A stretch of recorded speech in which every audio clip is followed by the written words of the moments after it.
السلام عليكم ورحمة الله وبركاته. حبايب قلبي، عاملين ايه؟ يا رب دايما تكونوا بخير وفي احسن حال وانتوا بتشوفوا فيديو النهاردة هنعمل مع بعض وصفة اقتصادية وسهلة جدا. لو عندك بطاطس في البيت وقطعة فراخ صغيرة خالص، سواء مسلوقة او نية، هتقدري تعملي الوصفة دي بكل سهولة وطعمها تحفة بجد. يا رب الفيديو يعجبكم، حطوا له لايك لو عجبكم، ولو اول مره بتشوفوني اهلا وسهلا بيكم. ما تنسوش تشتركوا في القناه وتفعلوا الجرس على الكل لو حابين يوصلكم مني كل فيديو جديد. نقول بسم الله الرحمن الرحيم ونشوف الطريقه مع بعض. اول حاجه انا معايا كده كميه من البطاطس، حوالي يعني من كيلو الا ربع لكيلو كامل من البطاطس. قشرته وقطعته حتت صغيره زي ما انتم شايفين كده، وبدأت كده احط عليه مية. عاوزة المية بس تكون مغطية وش البطاطس مش اكتر من كده، وهبدأ كده اغطيها وارفعها على النار عشان اسلق البطاطس. عايزين نسلقها سوا كامل. تمام، وقشرتها وقطعتها حتت صغيرة عشان تستوي معايا بسرعة. رفعتها بقى على النار كده، على نار متوسطة كده لحد ما تستوي معايا بقى هنا صدر فرخة صغير خالص، يعني نص الصدر بتاع الفرخة، وقطعة صغيرة قوي يعني تقريبا كده 200 جرام، مش مكملة ربع كيلو. تمام، وطبعا مغسول ومتنضف كويس جدا، ومقطعه جنب كده شويه خضار، بصل وفلفل مشكل، وكمان توم. تمام، هبدأ كده اقطع صدر الفرخه حتت صغيره خالص زي ما انتم شايفين كده. يعني ممكن كمان تضربوه في الكبه. تمام، لو عاوزينه ناعم قوي اضربوه في الكبه او قطعوه حتت صغيره خالص. عايزه اقول لكم الاكله دي بتبقى تحفه بجد. ممكن تستبدلوا الفراخ او الحشوه اللي احنا هنعملها دلوقتي بالفراخ باي حشوه تانية، يعني سجق مثلا او اللهم صل على النبي، لحمه مفرومه، اي حشوه تحبوها. تمام، هبدا كده اقطع صدر الفراخ حتت صغيره خالص زي ما انتم شايفين كده. عايزه اقول لكم الصدر ده قطعه صغيره قوي. لو عندك كمان فراخ مسلوقه وفي قطعه متبقيه منها، تقدري برضو تستخدميها وتعملي فيها نفس الوصفه بالظبط. تمام كده قطعته كده قطع صغيره، ومعايا كمان الخضار جاهز معايا. لو ما عندكيش فلفل الوان يبقى فلفل اخضر بس مع البصل والثوم. طبعا زودي شويه الخضار شويه عشان يديها طعم حلو، وكمان تكتر معاكم الكميه. حطيت كده حلة صغيرة على النار، حطيت فيها كده شوية من الزيت او اي مادة تحبوها، اي مادة دهنية تحبوها. نزلت كده بالبصل والثوم في الاول، وما نزلتش بالفلفل، وبدأت كده اقلب البصل. عاوزاه كده يدبل معايا، مش عاوزاه ياخد لون ولا اي حاجة، انا عاوزاه كده يدبل ويطرى كده معايا. حطيت كده رشة صغيرة من الملح ورشة صغيرة من الفلفل الاسود عشان تدبل معايا البصل بسرعة.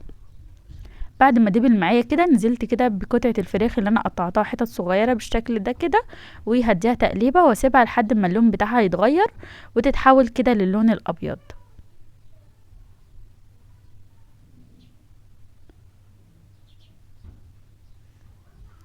بعد كده هبدأ انزل معايا بباقي الخضار اللي عندي ده كده. ممكن كمان تضيفوا جزر. تمام، انا حاطه بس فلفل الوان احمر واخضر واصفر. تقدروا تحطوا فلفل اخضر بس لو ما عندكوش فلفل الوان، وممكن كمان تزودوا شويه جزر كده مبشور، برضه هتبقى حلوه جدا. انا بحب احط كده معلقه واحده كده من الميه عشان كل حاجه تندمج كده مع بعضها كويس. دي بقى بهارات فراخ، الاسم مش واضح من الاضاءه، بس دي بهارات الفراخ اللي انا عاملاها معاكم على القناه كذا مره قبل كده. هسيب لكم اللينك تحت. تمام، وحطيت ملح وفلفل اسود وكمون وكزبره ناشفه. تمام، دي كده كل البهارات اللي انا حطيتها مع بهارات الفراخ. هقلب كده كل المكونات كده مع بعض، واسيبهم كده ياخدوا كده ايه يعني يتسبكوا كده مع بعض كويس ويستووا. يعني ما فيش دقيقتين 3 كده وخلاص بطفي النار. وكده الحشوة معايا تكون جاهزة، وزي ما قلت لكم تقدروا تستخدموا اي حشوة تانية. معايا بقى البايركس او اي صينية عندك تقدري تستخدميها. وهبدأ كده ادهنها باي برضو مادة دهنية. انا دهنتها بالسمنة، ممكن سمنة او زيت او زبدة زي ما انت عاوزة، وهدهنها كده كويس جدا وهنجهزها جنبنا. تمام كده انا دهنتها كويس، وهبدأ بقى اركنها كده على جنب. وهجيب بقى البطاطس اللي انا سلقتها. انا طلعتها كده من المية. تمام، وهي طبعا انا سلقاها في شويه ميه صغيرين عشان مش عاوزاها برضو تشرب ميه قوي. نشلتها كده من الميه وحطيتها في الطبق ده. حطيت عليها معلقه كبيره مليانه من السمنه ومعلقه كبيره مليانه من الزيت، وبدات اهرسها بالشكل اللي انتوا شايفينه ده، سواء بالهراسه سواء بظهر كوبايه زي ما انا عملت كده، اي حاجه عندكم. تمام كده هرستها كويس جدا. وبعد كده هبدا احط لها ده كده كركم، معلقه كبيره من الكركم. الكركم كده بيديها لون حلو، وكمان بيديها طعم حلو وقيمة غذائية عالية. حطيت كمان شوية من بهارات الفراخ بما ان الحشوة بالفراخ. حطيت كمان الملح وفلفل وكمون وكزبرة. طبعا الكميات على حسب كمية البطاطس اللي انتي مستخدميها. تمام، هبدأ بقى اقلب كل الكمية مع بعض بالشكل ده كده. عاوزاها كده تتجانس وكلها تاخد كده لون واحد من الكركم ويبقى لونها اصفر وجميل، بيكون شكلها حلو قوي. تقدري تستغني كمان عن الكركم لو انت مش بتحبي طعمه او مش بتحبي الحاجه يكون لونها اصفر وعاوزاها تكون ابيض. تمام، دي كده بعد ما عملتها كويس او قلبتها كويس ومعايا بقى الصينيه، وطبعا هي مدهونه. هبدا كده اقسم الكميه بالشكل اللي انتوا شايفينه ده عشان نحط نصها تحت والنص التاني يكون فوق. ببدأ كده افردها، ممكن تفرديها بالمعلقة او بايديكي. الفرد بالايد بيكون سهل جدا ومش بتلزق في الايد خالص زي ما انتوا شايفين. هبدأ افردها كده بايديا، بتكون سهلة قوي. وبعمل لها كده حرف صغير كده على الجوانب بتاعة الصينية بالشكل ده كده، حرف صغير قوي. تمام، عشان الحشوة كده تكون موجودة في النص ومش طالعة كده على الحروف. زي ما انتوا شايفين بفردها بايدي بسهولة جدا، بعمل حرف كده صغير. طبعا الصينية دي صينية يعني كبيرة كويسة جدا، يعني تكفي أسرة يعني متوسطة 4 أو 5 أو 6 أفراد كمان، على حسب طبعا يعني الكميات اللي انتوا بتاكلوها وكده. زي ما انتوا شايفين هفرد كده الحشوة في النص بالشكل ده كده، وهبدأ كده اخد باقي الكمية وهرصها أو هفردها على وش الحشوة من فوق.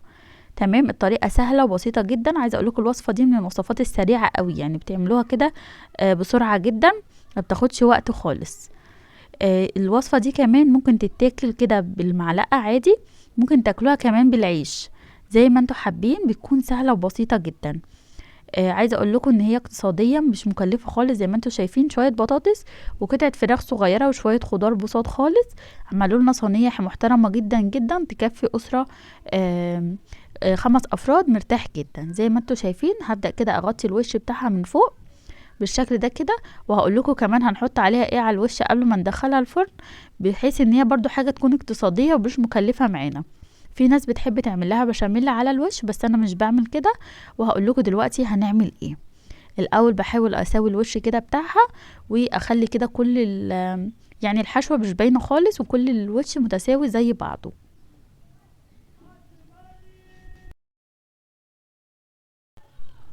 بعد كده هجيب بيضة واحدة بس، هحط عليها رشة ملح ورشة فلفل اسود. تمام، وهقلبها كده كويس بحيث ان انا مش عايزة فيها اي تكتلات او اي حاجة، بالشوكة بالشكل ده كده.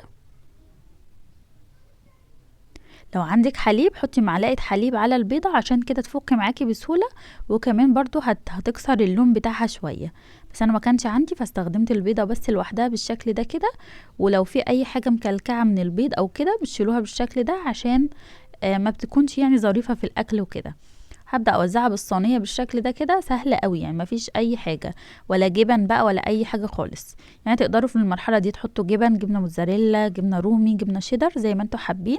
تقدروا كمان تعملوا شوية بشاميل صغيرين وتحطوهم على الوش زي ما انتوا حابين. بس انا حبيت الوصفة تكون اقتصادية وسهلة واي حد يقدر ينفذها بسهولة. زي ما انتوا شايفين انا دخلتها الفرن وشغلت الفرن من تحت كده لمدة 10 دقايق. بعد كده شغلتها الشواية تاخد لون من فوق، وطلعتها سبتها كده تهدى شوية من الحرارة بتاعتها، ورشيت لها كده رشة كزبرة خضراء عشان تكسر معايا اللون شوية. وبدأت اقطعها بالشكل ده كده.